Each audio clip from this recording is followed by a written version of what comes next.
को वजह तो होती है ना, कोई रीज़न को सबब, ज़ाहिरी सबब तो बनता है, आलम असबाब है भाई, ये वैसे तो अल्लाह ही करता है, लेकिन चूंकि ये आलम शहादा है, आलम असबाब है, तो कोई तो सबब तो होगा। तो सबब यह है कि आपके एक शागिर्द थे अबू इसहाक, तो बड़े प्यारे शागिर्द थे आपके, कहने लगे उस्ताद मोहतरम आप ऐसा करो, सही अहादीस को जमा कर दो। बुखारी शरीफ जो है वो सही है, लेकिन उसके अंदर आसार भी हैं, अकवाल भी हैं, उसके अंदर इस्तिंबात भी है, और उसके अंदर अहादीस जो है वो बार बार लाई गई हैं, कुछ और भी चीज़ें हैं। आप ऐसा करें कि सिर्फ अहादीस को जमा कर दें।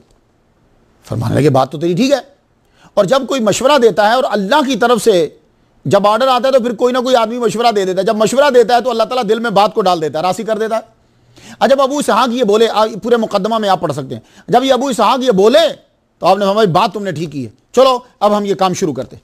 तो इमाम मुस्लिम रहमतुल्लाह अलैह ने क्या किया, वो जितना ज़ख़ीरा था, वो 5 लाख का, 4 लाख का, जितना भी ज़ख़ीरा था आपके पास हदीस मुबारका का, कुछ लिखा हुआ, कुछ याद किया हुआ, वो 5 लाख वो जितनी थी आपने उसको रिफाइन करना शुरू किया, उसमें से चुनना शुरू कर दिया।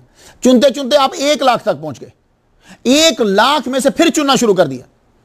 फिर आपने जो चुनना शुरू किया तो इस काम को 15 साल लग गए। मुस्लिम जो है वो हदीस मुबारका को लिखने लगे। आपके लिखने का तरीका है, इमाम बुखारी तो इस्तिखारा करते थे ना, इमाम बुखारी गुस्ल करते थे, इमाम बुखारी 2 नफिल पढ़ते थे। इन्होंने ये तरीका नहीं अपना। ये क्या करते थे कि हदीस लिखने के बाद हदीस के माहिरीन को दे देते थे कि चेक कीजिए इसके अंदर इलल तो नहीं है, इसके सनद, इसके मतन, इसको चेक कीजिए।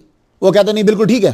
तो ये तरीकाकार आपने बारहा अपना इल्म भी इस्तेमाल किया, अपनी तहकीक भी इस्तेमाल की, आपने साथियों की तहकीक को इस्तेमाल किया, और उस दौर के जो आपके बड़े बड़े अल्लामा थे और जो इमाम थे हदीस के, उनको भी पेश किया। तो जब वो कह देते थे डन, तो आप इस हदीस को, और अल्लाह अकबर जल्ला शानहू, तो भाई टैक्सी में बैठकर या पेंट और कोट पहनकर या अंग्रेजी अखबार में कालम लिखकर हदीसों पर एतराज़ करना आसान है?